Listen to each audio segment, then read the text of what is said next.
Hi and welcome to Sci-Fi fans, and in this episode I'd like to introduce Ian Sharman, who is a self-published author, but a self-published author of comic books and other fiction.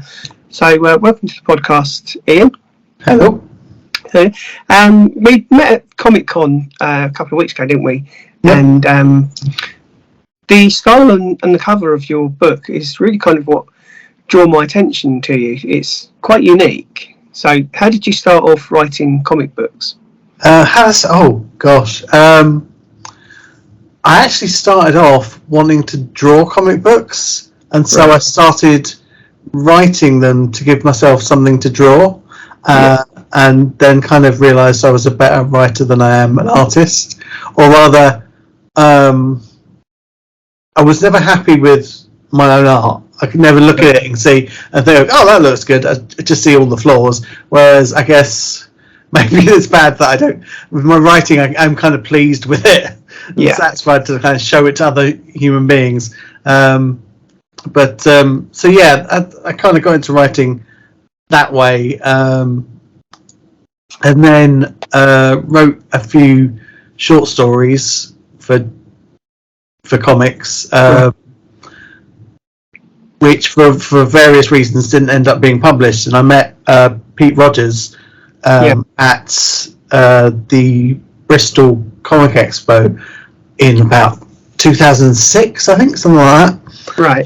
And he was in much the same place and hatched an idea to do an anthology, kind of collecting all the short stories we had that hadn't been published elsewhere in one volume. And so we did that, and that got nominated for an Eagle Award in kind of straight away. And then Markosia asked us if we wanted to do a kind of a bigger edition of it with them, and we did. Yeah. And kind of that's how the ball got rolling, really. Is that how we ended up with Alpha Gods then? Well, Alpha Gods is an idea that had been brewing in my head probably since my kind of mid to late teens, to be honest. Because I was reading stuff like, particularly Gen 13 from Wildstorm at the time. I wanted to do something. It's kind of basically started off as a Gen 13 ripoff. I kind of found a few years ago. I found my notes from when I was like 15, and I was just like, "Oh dear God, this is ridiculous." But the idea kind of stayed in my head for a long time. A lot being inspired weirdly by the album Young Gods by the band Little Angels. So in the first Alpha Gods book, each chapter title is the title of a track off of that album. Oh, right. Yeah, which is why the chapters are in that order, weirdly enough, because I think that it's in the order of the album. Apart from the prologue, which wasn't originally supposed to be in that book. It was because I was working with a company called Visionary Comic Studio at the time. We're based in Baltimore in the US. I kind of met them online, and they were like, "Start doing this graphic." I had the series kind of worked out. And they said, you need to do a graphic novel rather than the 6-issue series. And I was like, well, I can't condense the 6-issue series down into one graphic novel. But I have all this stuff in my head which happened before the series, so I'll put that into the graphic novel. And then they came along and were like, oh, we've got this chance to do these 6-page strips in the back of some of Markosia's books. Right. So could you come up with a 6-page story? So I ended up doing a prologue to the prologue. And that is told Slash and Burn from the Manic Street Preachers song. Oh, right. Yeah. So music influences your work then quite a lot? A lot, yeah. I mean, I like to listen to music while I'm writing as well. Yeah. So it kind of it feeds into the feel of the book I'm writing. I'm gesticulating wildly with my hands despite the fact you can't see them. But yeah, so, and the weird thing about that is it started out at Visionary, and then I left Visionary to form Orang Utan Comics with Pete Rogers. Right. So I ended up publishing the book through Orang Utan Comics. Yeah. And then several years later, after I'd been working with Markosia for a while, Markosia ended up picking up the book. So it's like originally supposed to be the 6-page thing in the back of a Markosia comic, but then through circuitous route ended up actually with Markosia. So that's really cool. So yeah, I've read Alpha Gods Emergence, and I really like the way the chapters are formed. It's definitely left me wanting more because I've only really found out about the characters. Yes, yeah. I mean, that's all that really, book does is just introduce you to who's in it. It doesn't really tell you much of the story. I love the concept of the story though that you've got with gods being aliens, and obviously the government needing to set up this agency to monitor and police them, and then you've got the mutant side of things. I love it feels like there's a massive world there that we've just kind of scratched the surface on. So how many books do you see this running for? I mean, the original kind of storyline that I came up with is done now. So that's the 3 books: Alpha Gods Emergence, Alpha Gods Betrayal, and Alpha Gods Revelation. I do know my own books and what they're called, honest. I don't have to look up online just to remember some of the characters' names at all. Because I've written so many books and I'm working on so many more. Trying to keep it all in my head sometimes is hard. But yeah, those 3 books are the original story arc that I had planned out like right from the start. And it's taken a long time to get that done. And I kind of had a big kind of moment of like, well, do I want to keep telling these stories or am I done? But no, I am working on a new book now. I'm working with an artist called Phil Buckingham, which you may know. He does the concert. He was at the show actually. I had a chat with him there. And there's a bit of a time skip between the end of the first story arc and the beginning of the second, because I kind of wanted to reinvent the book a bit as well, because when I created it, when I first started doing it, I felt it was quite progressive at the time, because like half the team are female and half the male, and it was quite diverse and all this stuff. And you'll see as you read on, we get into stuff about sexuality and stuff going on in there. But it's not that progressive now, 10 years on from when I started. So I wanted to kind of reinvent the book a little bit, just to kind of bring it up to date on that side of things. So, I mean, I write normal like books. They're not comics, so there's no pictures. I just deal with words. So how do you, as a comic book writer, put together a comic book? Do you write out the script in boxes and then you kind of say to your artist, draw the images, or do you sketch a little bit of the images, because you said you do a little bit of artwork yourself, and then hand it over? What's the process of publishing a comic? For me, there's 2 different ways I work, but none of it involves sketching stuff out. Although for Alpha Gods I did, because I originally took a pass at doing the artwork and wasn't happy with it at all. So I did kind of do a lot of the initial character designs for that. But other than that, I don't like to dictate to an artist, this is how it needs to be drawn, because I feel like if I'm working with an artist, I want them to bring their own vision to the book as well, and I want the book to be as much theirs as it is mine, and to feel that a certain amount of ownership of it. But there are 2 ways I write. Alpha Gods is written full script, which means I sit down, I write a script, so it's like page 1, panel 1, the characters are doing this and doing that, and then this is what this character says, this is what that character says. And I write that, and panel 2, blah blah blah, same again. But a couple of other books I do, particularly Hero 9 to 5, is written in what's called the Marvel method. So I will write out pretty much an A4 page of plot of this is what happens in this issue, blah blah blah. The characters do this, the characters do that, but give it to the artist, and then he breaks that down into what happens per page, what happens per panel, draws it all out, and then I come in, and on top of that, I write the dialogue. Right. So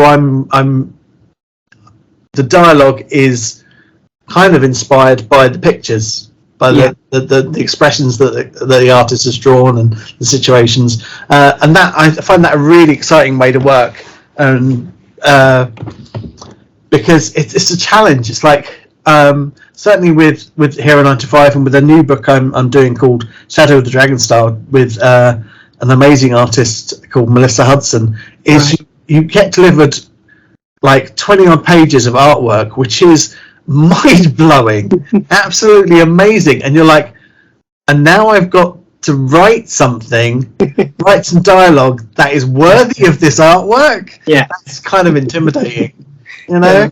I can imagine. So just explain a little bit more then about what you're working on. Shadow of the Dragon Star.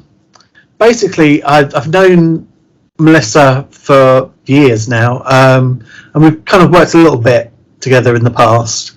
But we've wanted to actually sit down and do a proper book together. I mean, she's in the US, but we've wanted to do a full book together for ages, but kind of never quite kind of settled on an idea. But kind of we were talking, and a lot of her stuff is that she works on is fantasy. Yeah, and a lot of my stuff is science fiction, superhero stuff, more kind of modern. So I kind of said to her, well, do you want to do some urban fantasy? I mean, that seems to be meeting in the middle. And she was like, definitely. And so I basically went away and spent some time looking at the Joseph Campbell stuff, The Hero's Journey. Yeah, which is basically the plot structure that Star Wars is based on. Yeah. And so I was like, look, because I want to do something which is urban fantasy, but also feels like kind of an epic, like that epic hero's journey kind of thing. Yeah. So I'm gonna base the structure on that. So it's very clearly 3-act structure, and because it's 3 issues rather than I usually do 4 issues in the series, but this is a 3-issue thing. So it has 6 that 3-act structure and that hero's journey thing. And the artwork she's doing is amazing. But I'm really looking forward to it. She's done the first issue, and the second issue we visit kind of a fairy market that's underneath underneath Camden Market. It's like there's a hidden door in Camden Market which leads you into this kind of fairy market. I'm really looking forward to see draw that cause it's like that was a fun thing to come up with. But yeah, because I noticed in Alpha Gods it's set in the UK, at least the first book is, and it sounds like what you're working on is also set in the UK. Are all of your books set in the UK, or do they venture off different places around the world? Alpha Gods, it's kind of set in the UK. I mean, the new book travels a bit more. Right. I've always kind of kept the Alpha Gods setting kind of vague. I didn't want to make it like this is definitely UK, but it kind of is. Hero 95 is set in London, quite clearly. That wasn't necessarily a conscious thing, but the artist clearly drew it as being London, so it is London. And I mean, Hypergirl set in the UK. So generally, apart from the Intergalactic Adventures of Zakk Ridley, which is set in space. Right. So, what sci-fi influences have affected your work?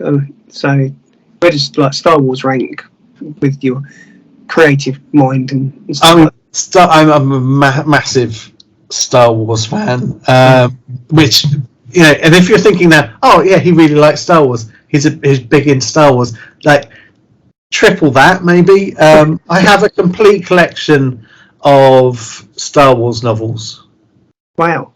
Yeah. So all the legend stuff and all the canon stuff. I have a complete collection of canonical comics and quite a lot of the non-canon comics, but not complete. And I have a large collection of Black Series toys.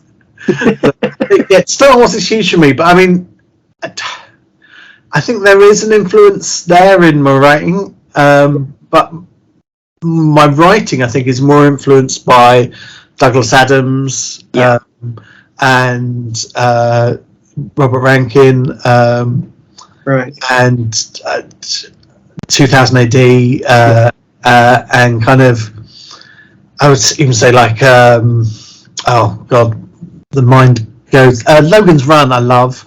Yeah. That kind of 70s sci-fi thing, kind of Right. the kind of brutalist architecture, kind of like concrete things, and that kind of 70s Blake Seven, you know, that kind of 70s sci-fi aesthetic is, and Star Wars is very much a part of that, although it's become bigger than that. But that kind of 70s sci-fi thing is an influence.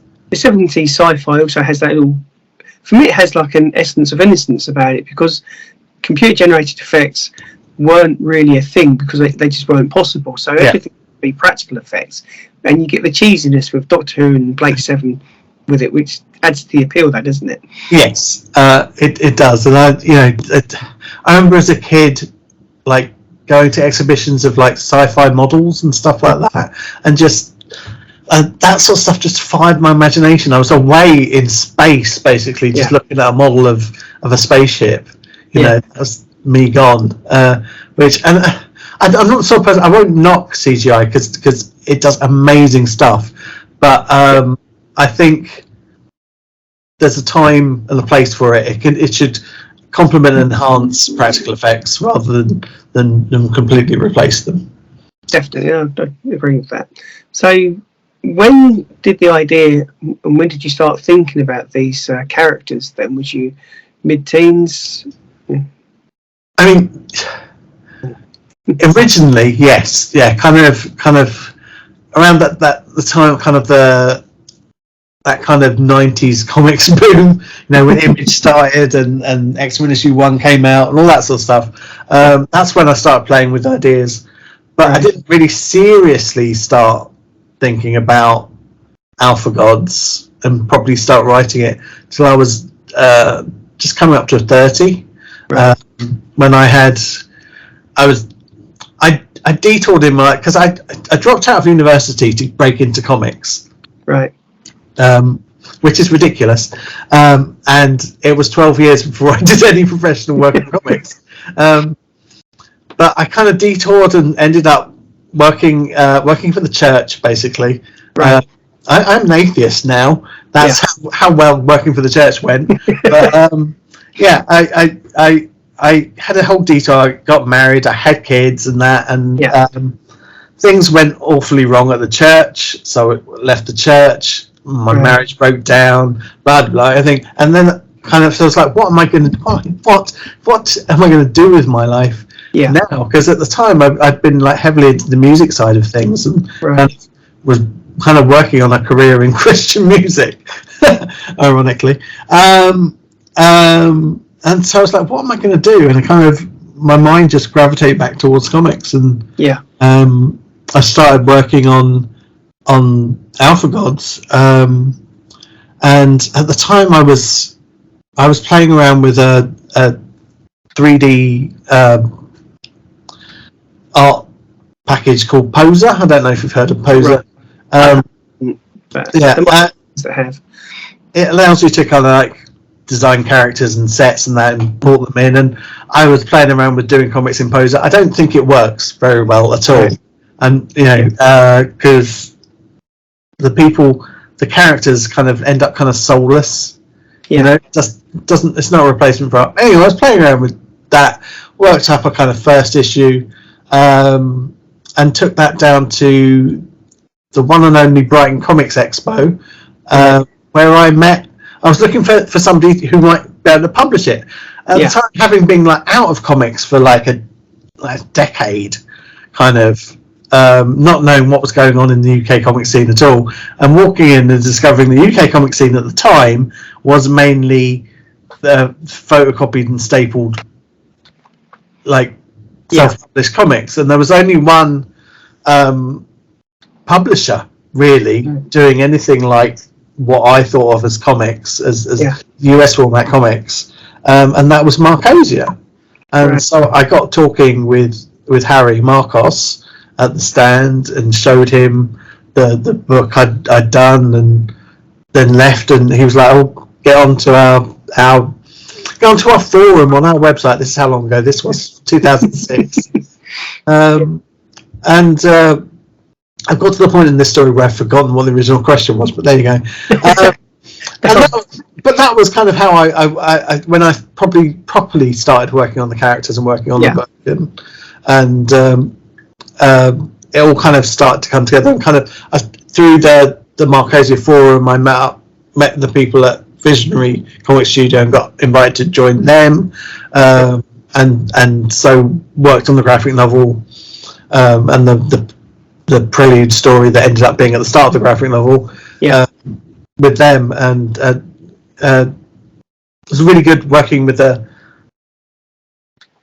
editor there, who kind of helped, because I hadn't written much in the way of comics at that point, if anything, and really just simple tips like remember to include in the panel description what the expression on the characters' faces are, because otherwise you'll get back a load of blank expressions, because unless the artist is particularly good and thinking about that thing, but think about what the internal emotional life is of the characters and how you want that to be displayed.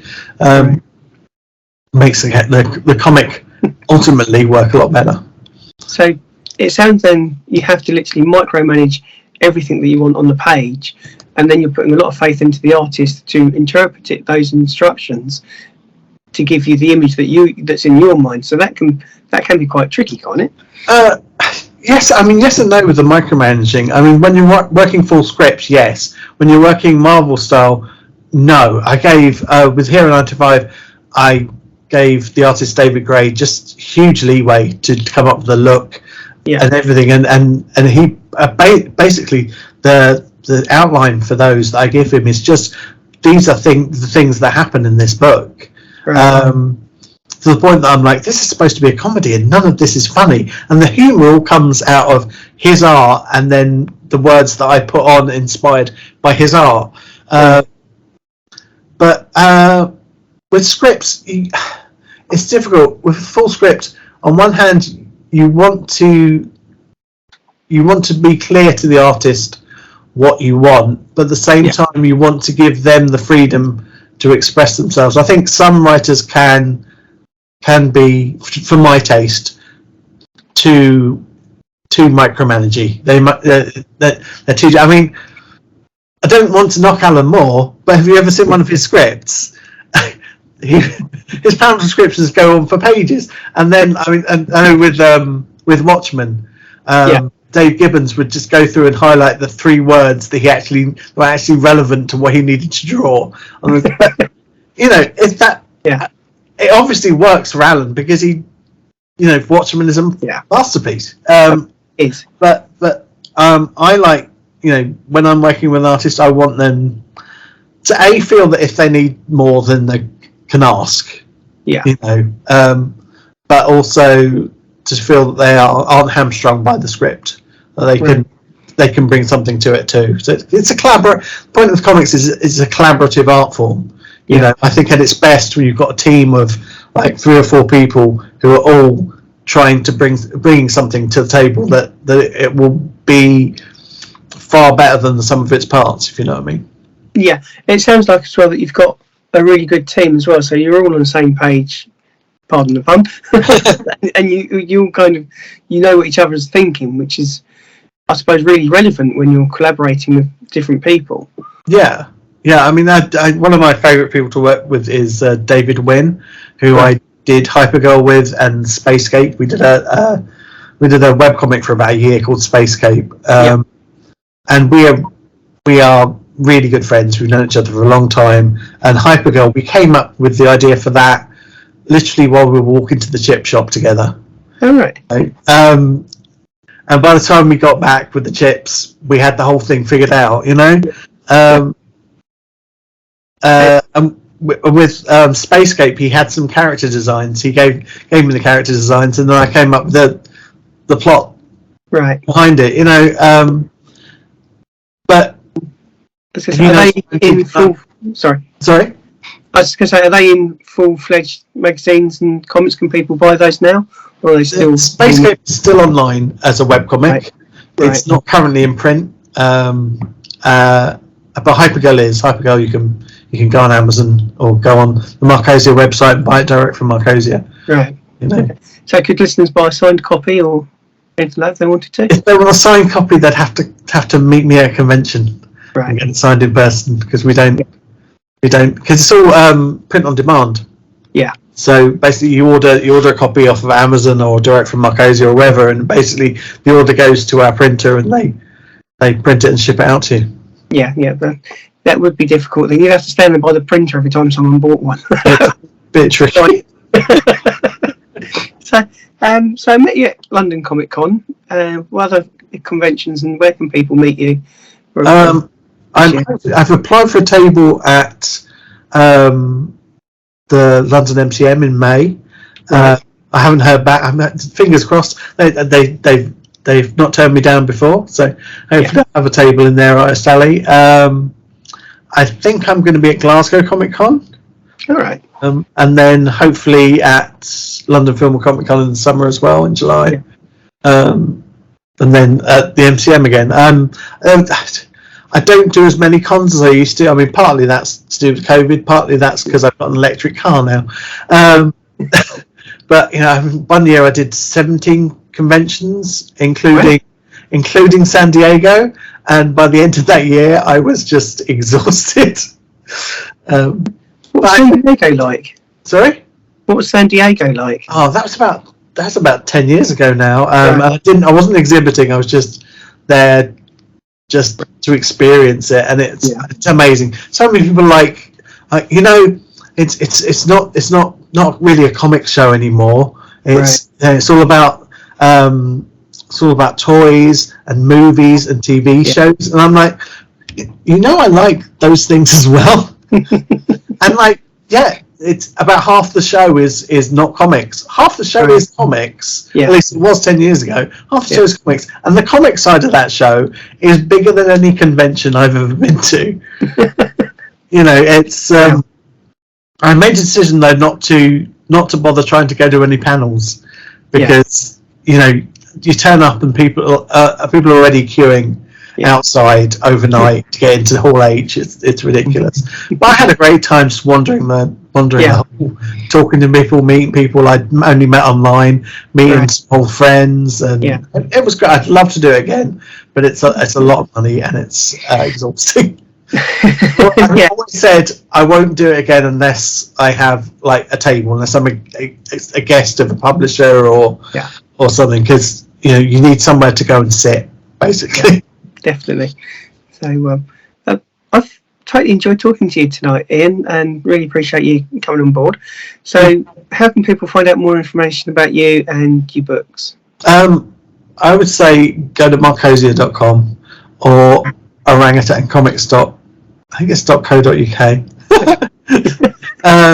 But markosia.com, definitely, you find all my books there. Okay. And a link to the Orang Utan Comics. Orang Utan Comics is kind of my own kind of little imprint. So all my books are on markosia.com, but if you want to not have to search around for them, click the link to Orang Utan Comics. Okay, I will include the links to those sites in the description for the podcast for people to click on to. Just another quick, who came up with the name of Orang Utan Comics? Because I think that's genius. That was Pete Rogers, who is a brilliant guy, and we co-wrote the Intergalactic Adventures of put my teeth in. The Intergalactic Adventures of Zakk Ridley together, and we did 11th Hour together, and he did a great graphic novel with Markosia called The Interactives, which I lettered, and he's done all sorts of things. He did a comic about David Beckham. A biography comic on David Beckham, and he's a great guy. I don't talk to him anywhere near as much as I used to, which is a shame. He's off doing his own comics things now, and actually he works in visual effects. He's done. I'd love to tell you what he's done the visual effects on, but everything has gone out of my head right now. But No, that's great. Let's say, Ian, it's been a pleasure having you come on board, and appreciate you taking time out of your day to talk to me about your comic books and your story. We'll keep in touch, and yeah, I'll be placing an order for the other 2 books in the series. I hope you enjoy them. Yeah, I have. It's a great series. It's got great potential.